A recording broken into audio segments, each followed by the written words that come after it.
All right. Well, good morning, everybody. We are going to be talking about Zoom today.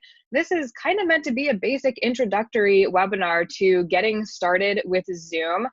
I will say an announcement that was made last week at OSU's Big Innovate conference is this: the entire university is going to be getting Zoom, which is really, really awesome because now we can use it across the entire university and connect in with some of our colleagues who might be outside of CFAES. So I don't know what that process is going to look like yet. I'm not 100% sure if that means that we will all have default webinar licenses, which we'll talk a little bit about that today too. And I'm not sure what the timeline is for that process, but that's great news. That means the entire university is moving away from Adobe Connect to Zoom. And we're going to hopefully get you up and started using Zoom for both meetings and webinars here today. So let's just dive right in. The first thing that I wanted to show is how to log into Zoom from the CFAES Zoom portal. And if you would like, you can follow right along with me. Just open up a web browser and you can go to, the easiest way that I remember it is go.osu.edu/Zoom. There is another URL that you can use. It's the osu-cfaes.zoom.us. I think go.osu.edu/Zoom is a little bit easier to remember. So once you're in the Zoom portal, you have a ton of different options for, you can access different trainings, you can request a webinar license. For now, we're going to start with just the basics. We're going to go ahead and click sign in. And you can sign in with your single sign-on login. So you're going to sign in with your same Ohio State username and credentials that you use for everything else. Notice how I was already signed in, so I didn't have to put those back in. The first thing I'm going to recommend everybody do is upload a photo of yourself. So if you go over to the left-hand side where it says profile, click that profile tab, and then right here you will have the option of uploading a photo. The reason why I like this option is because if you don't have a photo of yourself, if you are in a Zoom meeting and you don't have your video feed on, it's just going to be a big square box with your name in white text. If you upload a photo of yourself, then it'll show the photo of you, which is just kind of a nice thing to have. The other thing I'll show you here is everybody has a personal meeting ID. This is a Zoom room that everybody has by default, their own Zoom room, and it's a Zoom meeting room. It is always open. So let's say you're talking to a colleague via email and you say, you know what, let's just hop into a Zoom meeting room because it'll make it easier. We can share documents and share screens so you can see this a little bit easier. You can just send them the link to your Zoom meeting room instead of having to actually schedule one and then get a link. It's as easy as that. I do see, Sherry, you raised your hand. Did you have a question? And if so, you can type it in the chat box or the Q&A. Again, everybody who has recently joined us, feel free to type into the chat box any questions that you have as we go through. I'll try to make sure I cover those. So again, your personal meeting room is always open. You can always send that link to somebody and they'll just be able to access it right away. Everybody by default has a meeting room for up to 100 people. Now, if you are trying to have a meeting with 100 people in the same way that having a meeting with 100 people face-to-face would be kind of a lot of people, it'll be a lot of people in a Zoom call as well. So I like to keep meetings usually like 25 to 30 people or less. We'll talk a little bit about webinars here in a minute. Sherry's question, how do you get to the photo again? The photo is under profile. So if you log into Zoom on a web browser and go over to the tab where it says profile, so it's highlighted in red right now because that's what I'm clicked on. I think by default, everybody logs in on the meeting tab. So just click profile, and then this first option up here, you should have the option of adding a photo of yourself. Basic, simple instructions for volunteers who have not used Zoom that you can share. So for David's question, if you have a volunteer who's just trying to log into a Zoom meeting, all you do is send them the link and they click it, and it should pull them directly into that meeting. So it should be as simple as that. That's one of the huge advantages of using Zoom versus Adobe Connect. With Adobe Connect, you would typically have to like download plugins. With Zoom, you may have to download something. Like sometimes it'll say like download this quick thing, but it's like super fast and easy. It'll take you right through it. but there's no like fancy stuff. So this getting started with Zoom is pretty much for those of you who have a Zoom Pro license and want to know, how do you create the meeting? How do you send people the registration? If you're doing registration required, that's some of the stuff that we'll get into. So you know exactly from an administrative perspective how to handle some of those meetings, how to record, and then what to do with those recordings. You'll notice in my Zoom account, if I scroll down, I have a webinar license for up to 100 people. What we're doing right now, this is a Zoom webinar. We do not have webinar licenses by default. We have a select number of different sized webinar licenses that are what we call floating licenses through the college. You do have to request one of those, and the college will assign you a license, in which case, when you go to your webinars tab over on the left-hand side, if you click that webinars tab, now you have the option to schedule a webinar. If you do not have that webinars license in your account, then this will say contact your system administrator about getting access to one of those licenses. So because I have a license assigned to me, I can show you some of the features of actually scheduling a webinar versus just scheduling a meeting.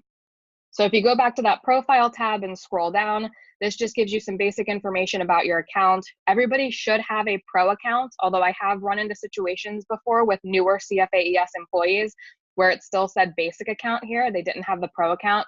If that's the case, just contact IT and they should be able to upgrade your account to one of our pro accounts.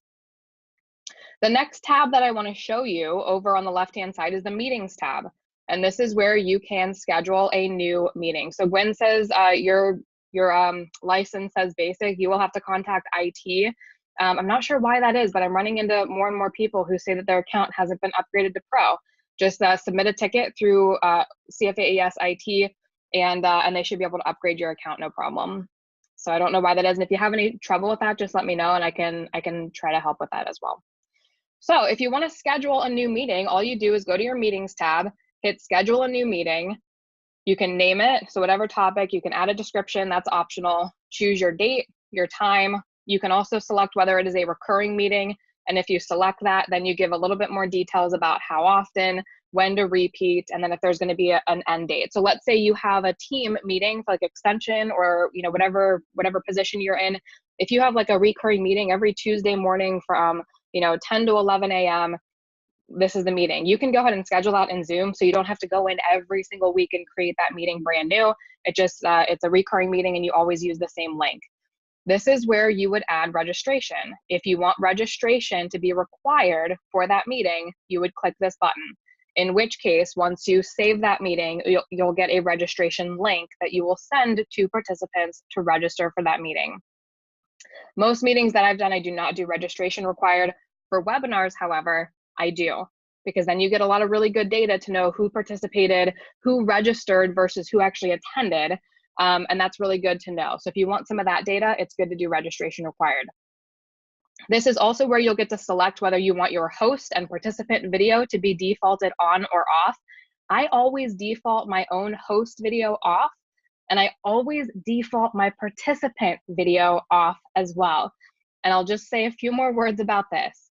If you are going to turn your participant video feed on by default, it is important to let them know. I cannot tell you how many meetings I've been on where people click that join Zoom meeting link, it opens up Zoom for them, it turns on their video feed, and they have no idea that their video feed is on. For whatever reason, like there's a little light on my webcam on my laptop that shows me when my camera's on.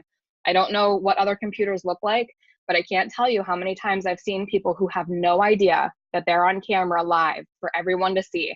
And they're working in their office, they're eating, they're blowing their nose, they're doing all kinds of stuff. And then all of a sudden they realize it. I was in a meeting one time where a lady was like just like walking back and forth in her office, filing stuff. She had no idea she was on camera. She finally sat down with a tissue in her hand and she goes up like this to blow her nose. And that's the very moment that she realized she was on camera. And it was like a complete deer in headlights, like, oh my gosh, I had no idea. So she, like, as quickly as possible, she found a Post-it note and she put it over her camera to block her. And I was so embarrassed for her. So if you're going to default participant video feed on, please just let them know that that is going to do. So for setting up a webinar, is the system administrator also IT help? Jane, I will let you know exactly how to, I'll take you through the process of requesting a webinar license. It's through the Zoom portal. And I'll show you that in just a second once we get through meetings. The other options that you have here, you can require a meeting password if that makes sense. You can also enable people to join the meeting before you. So if you know you're not going to be able to join that 10 a.m. meeting until like 9:58 because you're coming from another meeting, sometimes it's a good idea to let your participants join ahead of time. That way they can all be in that room, they can start the conversation, they can get to know one another.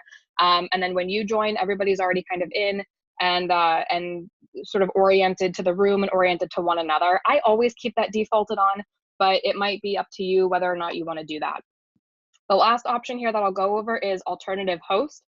If you think that there might be a meeting that you won't be able to be on, or that you know you're going to be late, it's a good idea to add an alternative host. That way, and only the host, I think, has privileges to actually record a meeting, usually. So if you know you're going to be late and that meeting needs to be recorded, give somebody else host privileges. That way they can log on, they can record the meeting, they're there to kind of start it. They have more options than just a participant. But also know that if that alternative host joins before you, they will be the host. So when you join, if you end up joining that meeting, you might not have some of those privileges, and that host will have to give you some of those privileges for things like meeting recording. So then you would hit save, and now your meeting is saved, and then you get a link. So actually, I'm going to do registration required just to show you what this looks like. I'm going to hit the save button. And now I have a registration link right here. This is the link that I would send to people to register. Also, if you scroll down to the bottom of the page and you go to email settings, you should have a couple different options. Like here it says confirmation email, so it'll send upon registration. It doesn't look like you can send reminder emails. So with a webinar, you can actually send reminder emails that will include the link, but for a meeting, it doesn't look like that's the case. This is also the place where you would add any poll questions. So if you knew that you wanted to launch a poll at some point in your meeting, you would have to go in ahead of time and add that poll here by just clicking the add question. You can add a number of different polls, and then each poll that you do can have multiple questions. So let's say you want to launch a poll at the very beginning of your meeting, and this is same for webinar, at the beginning of your meeting or webinar, you would say like add a poll, this is poll number 1, and then within that poll, you might have 3 separate questions. And as your participants answer those questions, they just get one after the other until they're done with those 3. They click submit, and then you as the administrator can go in and click end poll for everybody. And then you can also showcase all of those answers to your participants during that meeting. So those are some good options to do. Polling is a great feature for engagement. Any questions about sort of the general, like how to schedule a meeting before we go on to webinars? And again, as you have those, just type them into the chat box. I am going to go on to webinar. So again, on the left-hand side of your screen, if you're logged into a web browser, you have, can you go over again when the poll shows up? So Kim, you mean when the poll shows up like in your meeting? To create it. So the poll shows up after you schedule the meeting. So once you hit save, you would go into that meeting now and scroll all the way to the bottom of that page and then hit poll. And then there's a little button over here on the right-hand side that says add. And that's when you can add. So you would add your first poll, whatever questions you have in it, you would hit save. If you wanted to add a whole second poll, then once you save that, you would click another add down here and you could add a whole second poll. And then once you're actually in your Zoom meeting, there's a little option that says polling, and that's where you can actually launch the different polls that you have. So polling is only available when registration is required. It shouldn't be. You should be able to add polls whenever. So even if you create and save your meeting without registration, you should be able to scroll down and it'll still give you that option. So Ann said I have the Zoom shortcut on your computer that doesn't have all those features. That is okay to use. I will talk a little bit about the desktop client. You have fewer options using the desktop client than you have using the web browser. And I can show you some of those features in the desktop client. I like to show them in the web browser just because it's like you have all of the options. And some of those options just don't exist. Like you can't create a webinar. Even if you have a webinar license assigned to you, you can't schedule a webinar in the desktop client. That's only for meetings. How do you know who actually attends webinars if there is no sign in? You would not. You would not know who. You would have no record of that. Sherry asked, if other universities don't have Zoom, you can still access the link and join a meeting. Yep, that's the great thing about Zoom is even if you don't have Zoom, you're not using it, as long as you have that link to send people to join the meeting, anybody can join. Again, keep those questions coming in. I'm happy to answer these as we go. So on the left-hand side, if you click webinars, again, if you don't have a webinar license, then this will say contact your system administrator. Can you go over the registration questions? Yes, we'll do that in just a second, Anne. So if you need to request a webinar license, this is where you log into the Zoom, or I'm sorry, the CFAES Zoom portal. Again, go.osu.edu. I'm going to type this in. Go.osu.edu/Zoom. Scroll all the way to the bottom. In the bottom right-hand corner, there's a request a webinar feature or link. Click that. And here is where you put in the basic information for your webinar, the title, contact name, what department you're in, of course, the date and the start time, finish time. Those are all really imperative questions. You also have to know the general number of participants. So how many people are you expecting? We have several 100 capacity webinar licenses. I think we have a handful of 500 people. I think we have like 1 or 2 1,000. And then I thought I heard somebody say we had like a 10,000 person capacity. I could have just made that up. The reason why this is important is because the webinar license that they assign you will be based on the number of people you're expecting. Here's where Zoom gets a little bit weird. Let's say you're expecting 80 people. So you request the 100 person license, they give you a 100 person license, you end up having 120 people who register. Zoom will allow you to go over that number of registrations. They will not, however, allow more than 100 people into the webinar the day of the event. So the first 100 people to click that link are the first 100 people to get in. The other 20 people are going to get kicked out. They're not going to be able to join. So it is really important for you to have a good idea of how many people you're expecting. Do you require host support? I have never required host support before. I think CFAES IT will try to assign somebody to provide help if you feel like you need somebody on the call to help you. The room connector is a connection that they do to a physical location on one of our campuses. So you can request access to that. You can also request access to cloud recording. When you record a Zoom meeting or a Zoom webinar, it will save locally to your computer's hard drive by default. We do have a list of priorities. Let me go back to this page. Oops, that's not what I wanted. Can you all still see? Let's see what you're saying. You should still see this. Okay. If you go to the Zoom portal, it will show you, there's a little box down here that says cloud recording, and then it says priority will be assigned in the following order. So resident instruction, college administrative sessions, seminars, and special events. If your session does not fall in one of those 4 things, then they might not be able to assign you cloud recording. In which case, again, that recording will save locally on your hard drive for both meetings and webinars. And I'm going to show you my whole desktop. So you should be able to see everything now. Can you all see everything that I'm doing? You can see like my documents folder that's coming up. If you just want to type into the chat box, just want to make sure you can see it. Yes, yes, yes. Okay, perfect. All right, so Zoom by default will create a Zoom folder for you.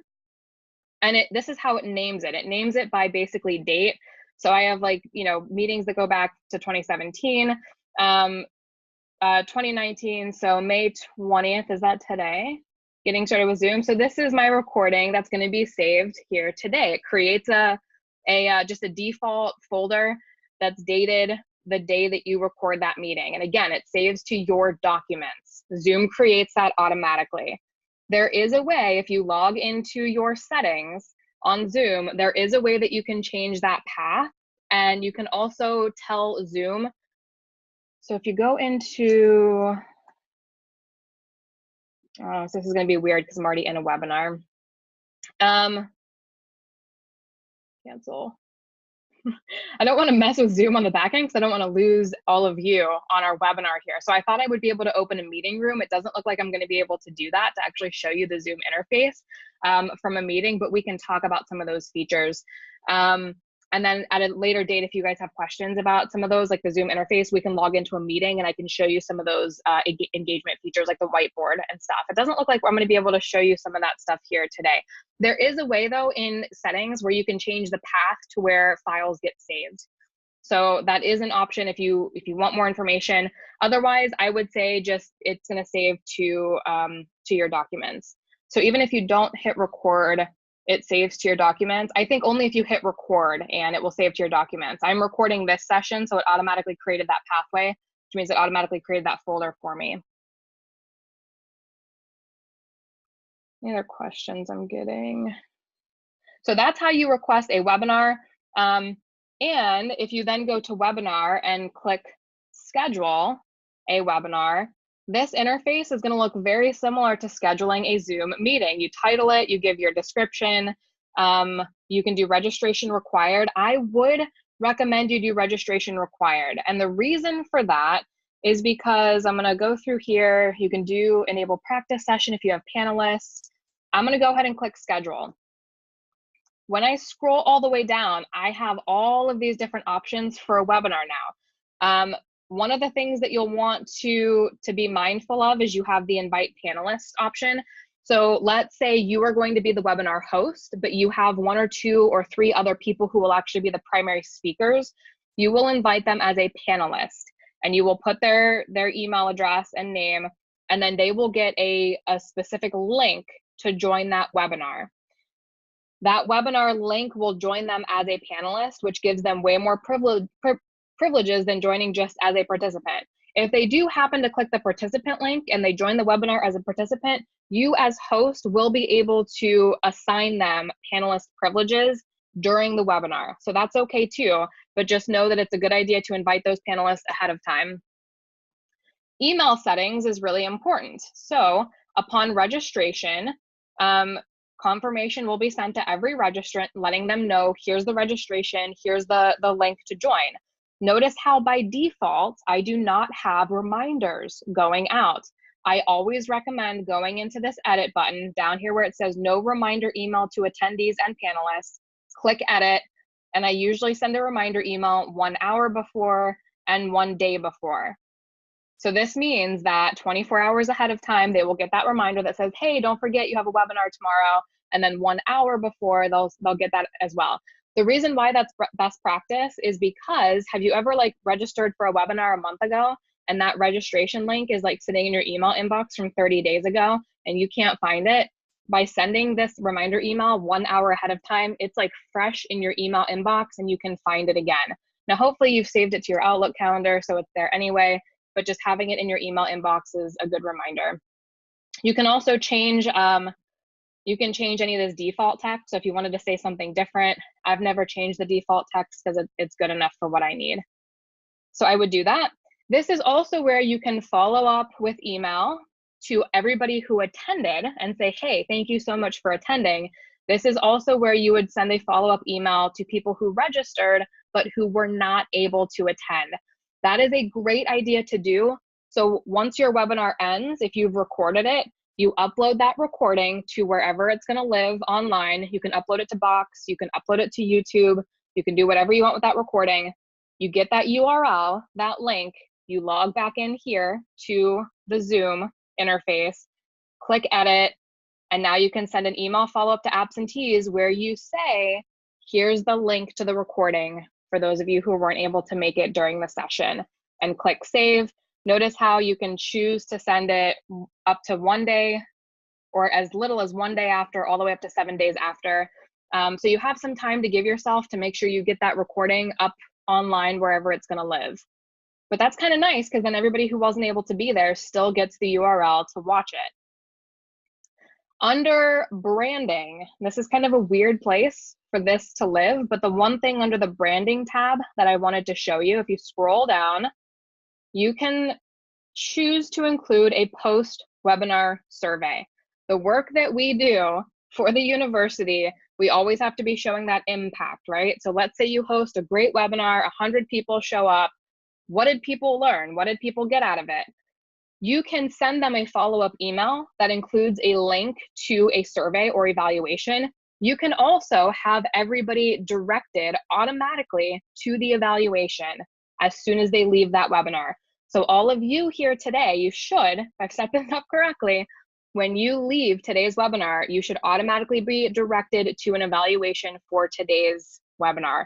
Please fill that out because it helps me know what I did well and what I did not do well. So you would click that on, you would toggle that on, and then you would enter your survey URL here. I use Qualtrics because that's our university questionnaire account, if you will. That's our evaluation tool or our survey tool. If you need help with Qualtrics, we did a webinar on that a couple of months ago, so I can send that link to you if you have questions about that. But then you would just put your survey URL here, and everybody's going to be defaulted automatically to that when they leave the meeting. This is also where you would create your polls. You can have some Q&A stuff. Here's where you would allow people to ask questions anonymously. So sometimes if you're doing a webinar, people don't want their name to be associated with a question that they ask because maybe it's sensitive. So you can allow participants to ask questions anonymously, not using their real name, or you can shut that feature off. Integration, we're not going to talk about because I don't know that we have integration, but here's another cool thing that I've been meaning to try and I haven't. It's live streaming. When you host a Zoom webinar, you can live stream that webinar to your Facebook page or to your YouTube channel. So I know, especially for those in Extension, I know many of you are streaming, or many of you are managing Facebook pages for like your OSU Extension County. You can actually live stream a webinar directly to Facebook, and live streamed videos are the single highest prioritized content on Facebook. So if you go live on Facebook, all of your page followers are going to get a notification saying, you know, Medina County Extension is live right now. They click that and they're going to be connected into your webinar, but via the Facebook interface. So they don't even have to be in Zoom. They're going to be watching it on Facebook, which is a really awesome thing. So if anybody's interested in trying that out, and you're like, I'm not really sure what to do or how this works, let me know and we can figure it out together because I really want to try this. So Sherry asked, what tab are these settings under? These settings in particular are under the webinar once you create a webinar. So by default, you will not have access to these right now until you request a webinar license and then get assigned a webinar license and then actually log in and create a webinar. Hope that makes sense. Can we send meeting reminders too? I did not see that option in here to send reminders. So under email settings, Jane, you just can send a confirmation upon registering, but I don't see email reminders as an option in here. I'm not sure why that is. Seems kind of weird to me, but that option doesn't look like it exists. So that is like the very, very basics of how to set up a meeting, how to set up a webinar. Your recordings, again, will save locally on your computer under the documents folder. You can also access them if you log into your web browser and go to recordings. Here's kind of a cool thing. All of my local recordings, I can see exactly where they save on my computer. So it's telling me, here it is. So it's kind of showing me the path, right? Like users rule 540 under documents, under my Zoom folder, here's the date, and it shows me exactly where that's saved on my computer. So, but again, none of these are cloud recordings. Those are just in the assignment of a webinar license temporary. No, it is temporary. So we have a limited number of licenses. They'll assign you that license for a temporary amount of time. I have, because I do a monthly webinar as part of this program, I have asked if I could have a webinar license all year, and they've allowed me to have one. But I also think that that's in large part because we don't have a ton of people requesting licenses right now. If we had tons of people requesting those licenses, it becomes kind of a puzzle piece to kind of figure out who gets which license on what day, how long do they get to keep it. They've been wonderful to work with. The CFAES Zoom IT folks, they've been so wonderful. They've been very helpful. The other thing I'll mention here is at the beginning of the session, I mentioned that the entire university is moving to Zoom. I have to wonder if in that change, if we will all get default webinar licenses. I don't know, like that's pure speculation. But I partly wonder if that might be an option as the university moves to Zoom. I kind of hope it will be, because that'd be really nice, but I don't know. So talk to them if you know you're going to need a license for like an extended period of time for a bunch of webinars or webinar series. Under the settings tab here in the default browser, in the web browser that is, if you're logged into Zoom, if you go to settings, I'm not going to go through all of these because there's so many different settings here, but here's where you can just set some default settings for yourself. So notice how like by default, my host video is always shut off. The reason for that is because when I log into a meeting, I like to know, okay, now I'm ready to be like camera ready, right? Like I don't want to be like logging in and have my camera automatically turn on if I'm not ready for it. We also mentioned some of the downsides of having participant videos by default on. Let your participants know that they're going to be on video if they will. If you only do quarterly national meetings, would I need to request the license for each one? Probably yes, Sherry. So you'd request a license for each one. And see, this is where I'm a little bit unclear, that you would have to work with CFAES IT to figure this out, because I don't think you'd be able to get a license like at the beginning of the year and then schedule all 4 of your meetings for the entire year and then have them revoke that license to assign it to somebody else temporarily. I think you would lose all of the meetings that or all of the webinars that you've scheduled for the rest of the year. So if you know you're going to have something, I would just work with them to be sure that you're not like scheduling stuff and then you're going to, you're going to lose it. Under my profile, it says user does not exist. Well, that's a new one. So Karen, you're logged into Zoom and you're in profile. How could you be logged in and it says user doesn't exist? That's a new one. That's going to be a question again for CFAES IT. There has been, I think some of the issues that have arisen with different profiles is like I had a Zoom account, like the basic free account, before we as a college switched to Zoom. So there are times that if I log into Zoom, just like by going to zoom.us in a web browser, that it logs me into my basic account and not my pro account. That's why I always go to go.osu.edu/Zoom and I log in via this button right here that says sign in, because this will sign you in via single sign-on login. For user, I logged out and logged back in and oh, okay. So David, it says you logged out and logged back in and it fixed it. Again, these are issues I haven't run up against before. But if you continue to have issues, I would submit a ticket to CFAES IT or just give them a call and they should be able to fix it right away. So under settings, I know there were a couple of things I wanted to show you. Closed cap. There's all kinds, you can do like virtual backgrounds in Zoom, which is kind of fun. You can actually like upload your own photo and it kind of, you don't even need a green screen anymore. Just like upload, and it's pretty smart. Like it's pretty intelligent the way that it adds that picture behind you. So you can do virtual backgrounds. I'm not going to go through each of these individually, but there is a ton of different settings in here. I would recommend just skimming those, making sure that they're kind of the way you think they should be. Under email notification. So one of the things that I always do, I think I mentioned this, is I allow attendees to join the meeting before I join, just so that they don't have to, like if I know I can't join until like 10 o'clock, they can still join ahead of time. And if you don't have that turned on, then they just are kind of like kept in a little holding space, and it says like, the host hasn't started this meeting yet, wait for them to start it. By allowing them to join ahead of time, it just allows those participants to kind of get in the meeting, get oriented with one another. You can also choose to get an email. So email me a notification when attendees join the meeting before me. I like to have that turned on. I have run into situations before where like my meeting starts at 10, but somebody joins at like 9:15. and I kind of think like, oh shoot, did I schedule the meeting for the wrong time? Sometimes people will just join the meeting ahead of time and just kind of sit in there, in the, let it sit in the background just so that they don't forget to join.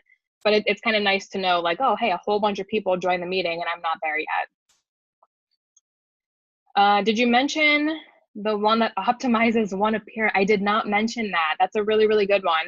So under, can you see, I think I'm sharing my entire desktop. So I think that you should be able to see the bar, my Zoom bar that says like mute, stop video, participants. Can everybody see all of that? And as I open video settings, now you should see a second video of me. Can you type yes into the chat box if you're seeing that? Yes, okay, perfect. Okay, so there is an option here for touch up my appearance. So if you go into your video settings, you'll be able to touch up your appearance. This gives you like a nice, like smooth, like look to your skin. Notice how I have that on. It kind of like smooths out your skin a little bit. I'm not going to do you the service of unchecking that and showing you the difference. Maybe if I were more confident, I would do that. But you can log into Zoom and do this yourself and toggle that on and off and just see the difference that it creates in your video. It's really not, it's not that huge of a difference, but it is nice to have. And while we're in here, oh, this is actually where, if you go to recording in these settings, this is actually where you can choose where your recordings live too. So again, by default, they're going to save to your documents folder. Notice how here, store my recordings in this default folder. You can also choose a location to save the recording after every single meeting. So when you log out of your Zoom meeting, it'll pop up a little window that says, where do you want this to save? And you can show it. So meeting by meeting, you can do that.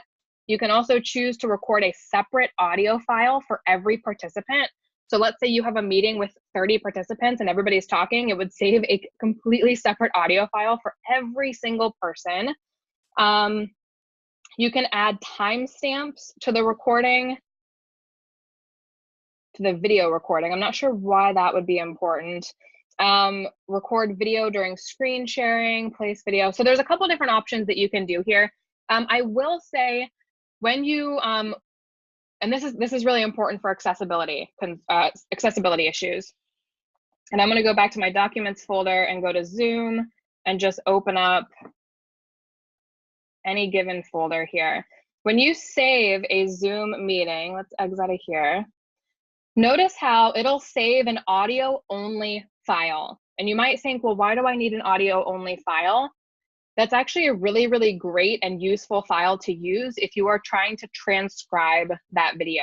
So if you're going to host a big webinar or a meeting, and then you're going to post that recording online for other people to view, because of accessibility standards, because we are the Ohio State University, we are obligated to provide captioning for that video. And we don't have currently a university enterprise tool that allows us to do that. I will share with you that my favorite tool to use for captioning is a tool called otter.ai, and you can sign up for a free account, and you get a limited number of like transcription minutes that you can do. I think it's like 600 minutes. Is that right? 600 minutes, which ends up being like 10 webinars at like 60 minutes a piece, which is kind of really good. This is the single best transcription service that I've ever used. YouTube has a default transcription service. If you're uploading anything to YouTube, they will transcribe it for free, but it's not that great. Like you have to go through like word by word and change things and do spellings because it's just not great. Otter.ai is a fantastic tool. Now, you can upload an entire video recording with audio attached to it, or you can just upload that audio file. And it's a heck of a lot faster because you're not uploading an entire video, which is just a very, very large file typically. You just upload that audio only file and it transcribes it. And oh, everything's in my way. My Zoom window is blocking my way. So if I log in here, I'll show you what it looks like. So it's going to transcribe the entire thing from you, and it does it by timestamp. So this is the thing that you need. Like if you're uploading that video recording to YouTube, you have to have the audio transcription file timestamped so that it knows when to play which caption at what point in the video recording. So notice how, you know, speaker number 1, and you could go in and change this speaker number 1 to whoever was speaking if you feel like it. You don't have to, but notice how like this is just a beautiful transcription. You would then download that file and you would upload it into YouTube. If you have questions about that, I'd be happy to walk through that with you. This is a tool that once you hit your max capacity, you can start paying. I think it's a monthly fee. It's incredibly reasonable. Please know that with our new OCIO transformation, if you are going to pay for anything like this, any technology tools, you do have to go through OCIO to do that. So you are not allowed to just pay like with a P card for any sort of tools. That would include things like Canva for social media graphics or Piktochart, which we're going to be going over at our next webinar in July. You're not allowed to pay for that stuff without going through OCIO. So don't just use a P card and pay for this. Make sure you're talking to OCIO about how that works. So on Otter, then how do we attach the audio to videos we already have on YouTube? You have a couple different options with that, Jane. If you have the original video file, you can import that video file to otter.ai. Otherwise, you can go into YouTube and just do the automatic transcription. If your audio is really, really high quality for those videos, YouTube will do an okay enough job, so that is, yeah, so that's closed captioning. YouTube will do closed captioning, but you have to like tell it to. You have to go through that process and tell it to do closed captioning, and it'll do it automatically. It just tends to not be super great. If you're interested, I can take you through that process another time. We can hop on a Zoom and I can work that through with you. It'll be easier to kind of be able to show you that on the back end of YouTube. So that brings us to another good question. Some people ask, what do you do with your Zoom recordings once you have them? Well, you have a couple different options here. You can upload them to YouTube, which is what I tend to do because we have a YouTube EdTech channel for all of the stuff that I do. And then I'm able just to send out those URLs to people. You can also send out those videos via Box. So you would upload it to Box, and then you would have to send that link out to whoever needs it. When you are uploading video files online, it tends to, because they're such large files, that is a pretty time-consuming process. You can talk to IT about getting cloud recording, but I don't know by default if they will. I know by default they won't, it's not assigned to you. But again, if you don't fall within those 4 priority areas, I don't know if they will allow you to have cloud recording. The benefit of cloud recording is because then it's already saved online. So there's no like uploading, downloading, there's no process involved in that. So it's just a little bit quicker. But again, by default, we don't have immediate access to that. And I don't know that we can unless you fall within those priority areas. So your options, and what we've always done, is either uploading that to a Box folder and then creating a share link and then sending that share link to those who need it. That's a really good option for internal stuff. So if you're going to be uploading something that's only supposed to go to a limited audience, that's where that works really well. If you're going to be uploading like a big educational program, then you can post that on YouTube.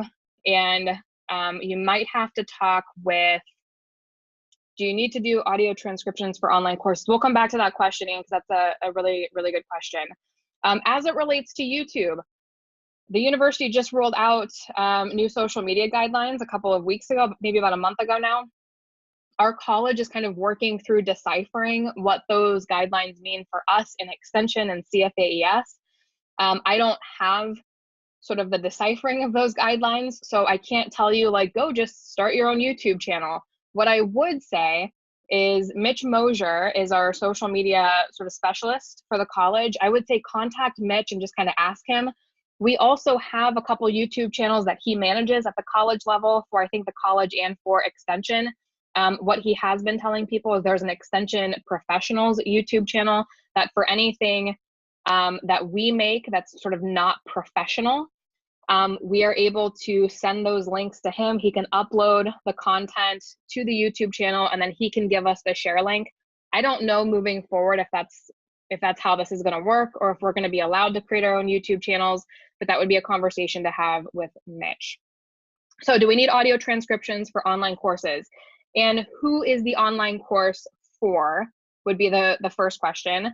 And then my response to that is, I believe per accessibility guidelines, we technically need audio transcriptions for any type of video content that we produce, whether it's for like an internal student course or whether it's for an external facing audience. So we should be having an accessibility point person assigned for our college coming up. So Ohio Watershed Academy through eExtension. I would say by default, everything that we do needs to have audio transcriptions. Yeah. And we're hoping, I've been talking to our online learning team or distance ed team for the college. And we are hoping, especially with the whole college moving towards Zoom, that we will have a transcription service that is accessible to all of us. And it will be a university enterprise tool that we can use to transcribe video content, but currently that doesn't exist for us. So we're kind of working through other tools that we have access to, like Otter.ai or YouTube, the default transcription stuff if you're on YouTube. So Kim asked, are the recordings ready to be viewed, or you have to do something to them after you have the recording to make them viewable? They should save automatically as an MP4, which means all of my Zoom windows are, they save as an MP4, so they're automatically playable. You can play them on your computer, or again, you can upload them to a service like Boxer or YouTube. So you shouldn't have to do anything. Once you exit out of a Zoom meeting or webinar, it'll say like it's saving the video. So it might take a few minutes for it to actually save that video. And then it'll save to that folder that you've determined, or your default documents folder, and then it'll be available for viewing right after that. So we haven't even touched the PowerPoint, all the stuff that I wanted to go over, profile, navigating. Again, I didn't realize that I would not be able to actually log into a Zoom meeting with you all today because I'm already in a Zoom webinar. So I was hoping to be able to show you things like screen share. Some of these things I can show you though, because again, you should be able to see this bar up here that says like mute, stop video, participants.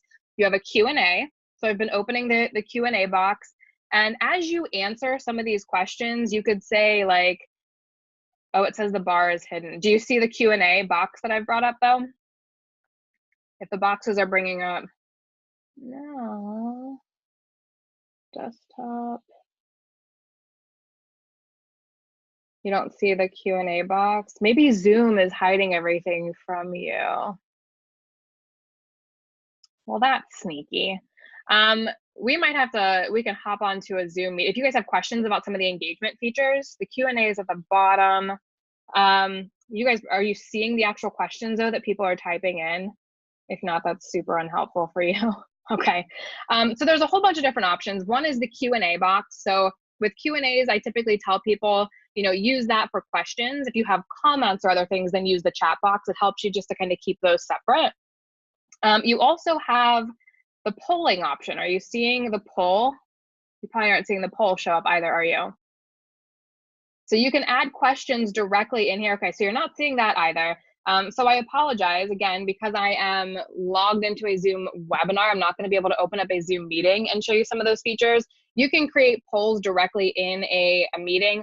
I would probably not suggest you wait until the last second until you're in a live session to create your polls. I would do that through your web browser ahead of time.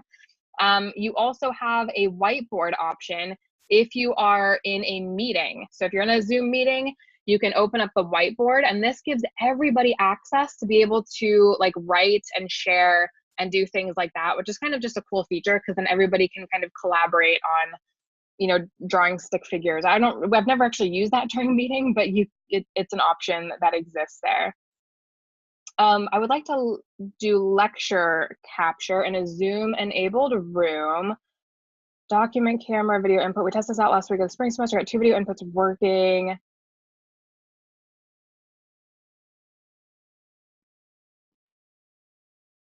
So you wanted to be able to move, okay.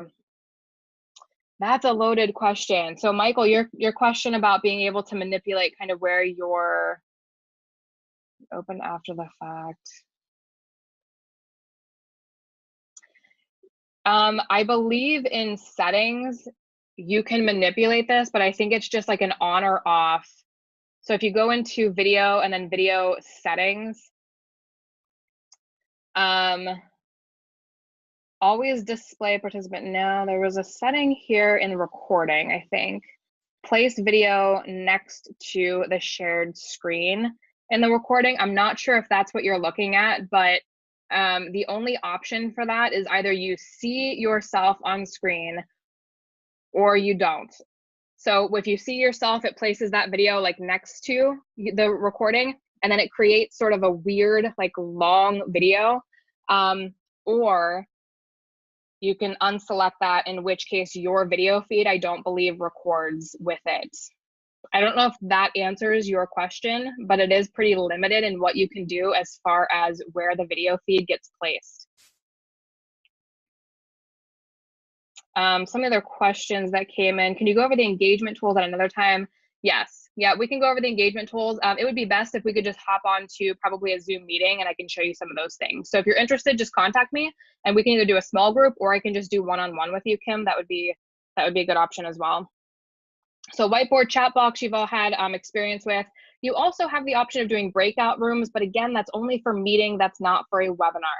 Breakout rooms are great because you can just like have people, especially if you're like in a classroom kind of setting, you can have people break out into smaller rooms. I've done this before, it works really well. You can have a sort of a limited conversation in your group in that breakout session, and then you as the host would bring everybody back together, and then you can have like a big conversation about what happened in those breakout conversations. So it's a great option. We talked a little bit about recording, where to post, where to edit. If you have to edit your videos, it's best if you don't have to edit them, because then you kind of have your entire recorded video. You don't have to like add an intro or add an outro. Everything that you do per the college has to be branded. So I always try to just brand my PowerPoint slide deck so that I don't have to actually go in and add like a branded slide on top of the video, because that's sometimes just a headache to do. So make sure that you're branded. You have the CFAES tag, which is the red box with the tag. You have the logo. And then if you are in a certain department, unit, like OARDC or extension, that you're somehow branding extension in there as well, or whatever unit that you work for. If you need more help with the branding, we can lead you to our CFAES brand team for specifics. The last thing that I wanted to mention here was just some tips for success. The first one is make sure, I'm gonna just share my PowerPoint here. Make sure that you are not leaving the planning and the preparation to the last second. Go into Zoom on the back end and make sure you're familiar with the settings. Hop onto a Zoom with some of your panelists and do a practice session. If you're going to be doing like a huge webinar for 500 people, don't make the live session the first time that you're using Zoom.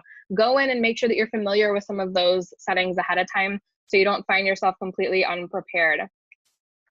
Use a headset. Notice how I am using wireless headphones to talk right now. Using a headset is key because you're not getting some of that feedback that sometimes happens when audio is coming out of your computer and it's being picked back up by your computer microphone. Sometimes you get that weird echo. That's what happens with that echo. So that's why using a headset is a really, really wonderful thing. Hopefully the audio quality here today is good for you all. One of the tips that I'm not following, one of my own tips that I'm not following here today, is having a moderator in place. If you are having a big webinar or a big meeting with a lot of people, it's a good idea to have a third-party moderator who's checking the chat box, checking the Q&A, and just sort of keeping you on track. Otherwise, you as the host, if you happen to be the speaker and the host and your own moderator, you're trying to figure out all those things on your own. So if you have technical difficulties, you have to figure that out, and you might get started a little bit later than you hope. If you have a ton of questions coming in, it might be difficult to manage all of that yourself, plus be the primary presenter for a webinar. So having that third party on is always key. This one I cannot stress enough, especially if you are doing meetings with small groups of people, use a webcam. The more that we start using Zoom across the university, especially if you're using it for small groups and meetings, if you're logging in to a Zoom meeting and you are not using a webcam, I always tell people it's like showing up to a face-to-face meeting with a paper bag over your head. We all know you're there, but we can't see you, right? So have a webcam in place. A lot of laptops have a webcam built in. If you don't, our Zoom portal, I think, still offers a couple recommendations for external webcams that you can purchase and use. Those are USB webcams. So check out those as well. I showed you a little bit about how to create an evaluation. I didn't show you how to create an evaluation, but I showed you where to put it. so that when you exit out of a webinar, your participants are automatically directed to that evaluation. I always recommend doing that, especially for those big public-facing programs. And if you need help with Qualtrics, I can lead you in the right direction for where to get that help too. The very last thing that I wanted to show you was the Zoom chat. And this, we are right at 11 o'clock. But I wanted to show you, my desktop. Has anybody used Zoom chat before? And again, if you have to get going, you can go ahead and get going. We're a little bit late here. Oh, this is going to make me sign in. Hopefully I'm not going to lose you all as I do this. Oh, this is what I want. Oh, there I am. All right, so we all have Zoom chat. Can everybody see Zoom chat here?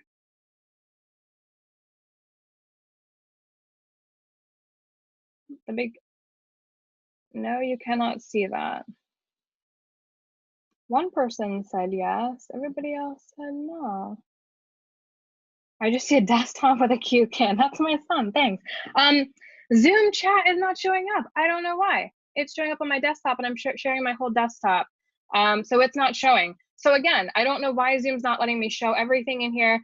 Zoom chat is a really, really great feature that's basically, it's like an instant message that you can do. So if anybody's familiar with Slack, it's like Slack, but it's all built into the Zoom interface and we all have access to it. So you can create a Zoom chat with an individual. You can also create a Zoom channel. So if you have a team of people that you are regularly communicating with, instead of communicating via email, you can take that whole conversation to Zoom and just have like a thread of comments. And you can also see when people are on. It shows you if they're on, if they're connected via a mobile device, if they're on active, if they are on but they're not active. It shows you all of that stuff. And it's a really, really great option. So if you're interested in that, I can walk you through another time. Again, because we're on a webinar right now, some of the features of logging into Zoom are not playing for you all. So I apologize for that. So a question about, can you show how to open a recording? Yeah, opening a recording is very easy. You would just go to your documents folder, choose any of the recordings, documents, Zoom, just choose any of those. Some of these I've already pulled and posted online and then I've deleted them. So if I wanted to just open this, and I would just click that. I don't know what this meeting is for. So good morning, everybody. I am Danae Wolf, EdTech Specialist. You would just open it in any way that you would open like any other video file or file on your computer. So it's as simple as that. And if you wanted to find that and again, upload it to YouTube or Box, you would just take that Zoom link. You might want to rename it because like Zoom_0 doesn't mean much to me. So I'd probably rename that file, whatever it was, like whatever I taught that day. That way I can find it more easily than having no idea what that meant. So I am happy to stay on and we can continue chatting about Zoom for those of you who have specific questions. Otherwise, thank you for those of you who have participated. If you feel like you want to get into Zoom on the back end and look at some of those engagement features, please let me know. And I would be more than happy to log into a Zoom meeting with you and actually show you step by step some of those Zoom features.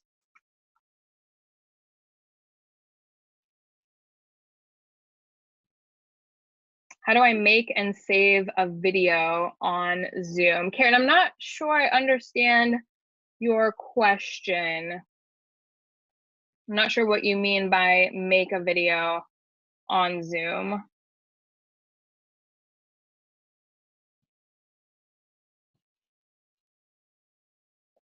Again, you can either type that in the Q&A or you can type it in the chat and I can help you through that. And if anybody else has questions, please feel free to just type them into the chat box. And if you want to chat, I might even be able to promote you to a panelist. And then we can chat via audio if you're interested in that.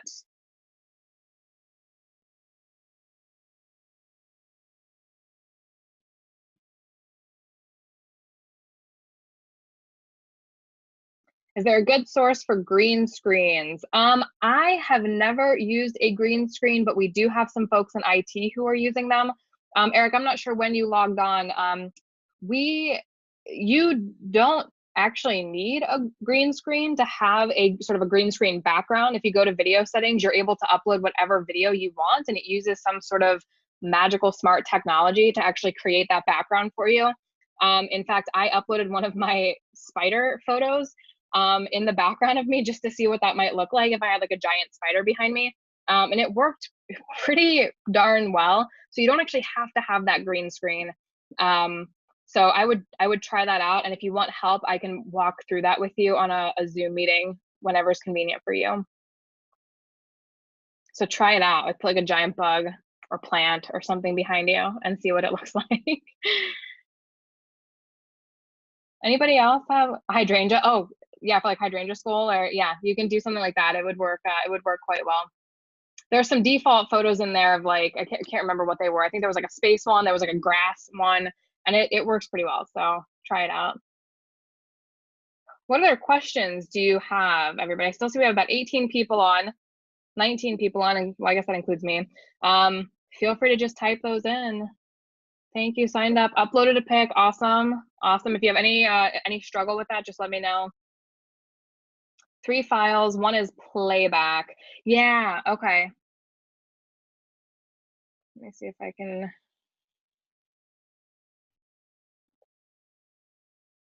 The M3U, I would ignore that one, Anne. I'm not really sure what that is, but I see that that's popping up as a playback, and it's just a weird file type that I would ignore. I don't have an answer for exactly what it is, but it's probably not something that you need. It's not something I've ever used.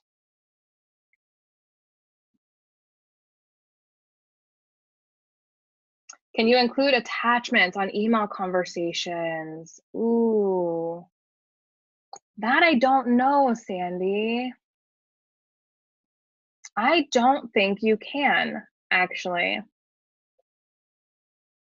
I think you would have to include a link, like upload the PowerPoint to like a box folder and then include the link. I will have to check on that, but I'm not 100% sure.